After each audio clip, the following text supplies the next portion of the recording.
next story is about Africa. This time round, the president of Russia, Vladimir Putin, is promising African countries total support. What does this mean, and how does it fit into the historic ties between Russia and Africa? Now, as most of you may know it, the Western powers are trying to expand their influence on the continent. Recently, Putin recapped Russia's commitment to supporting African nations, emphasizing Russia's readiness to provide economic, military, and humanitarian aid. There is no doubt Moscow is trying to build new allies in Africa, Asia, and the Middle East after facing isolation in the West for its full-scale offenses against Ukraine. Russia is promoting itself as a bulwark as what it terms as the Western domination on the international arena. This statement was delivered by Russia's Foreign Minister Sergey Lavrov at the Black Sea resort of Sochi earlier this week. We're developing our trade and economic cooperation. Too. Last year, we have reached an all-time high in terms of a trade turnover, $24.5 billion. But clearly, this figure does not reflect the potential that exists. We need to realize it to the utmost. In spite of artificial impediments created by the collective West, we go on in improving the mechanism of supporting businesses, in finding efficient logistic solutions, in employing new tools for mutual settlements that would be independent of negative external interferences. But why is Russia so focused on Africa? What connection does Russia have with Africa? Russia's connection with Africa dates back to the Cold War era.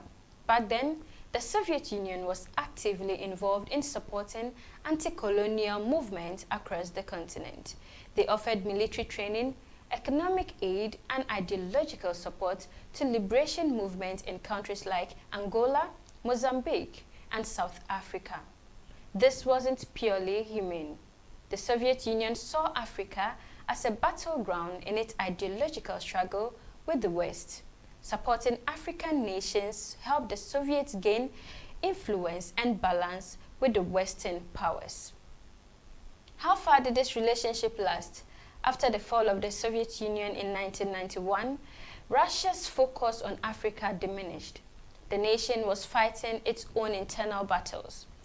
Economic collapse, political turmoil, and the transition to a market economy. However, in the 2000s, under Vladimir Putin's leadership, Russia began reaffirming itself on the global stage. Africa became a key part of the strategy.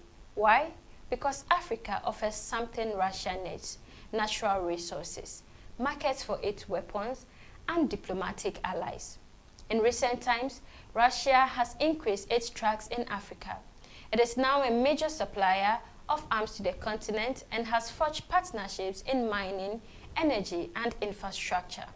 Notably, Russia provides food and fertilizer critical for African nations facing supply chain disruptions.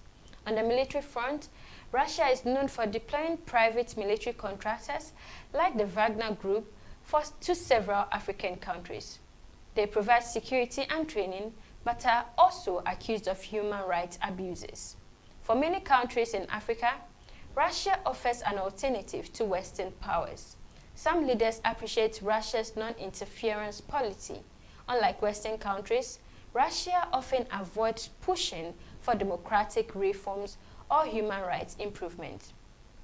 However, this relationship isn't without challenges. Critics argue that Russia's involvement could lead to increased dependency and potential exploitation of Africa's resources. What's next? So, what does Putin's promise of total support mean for Africa?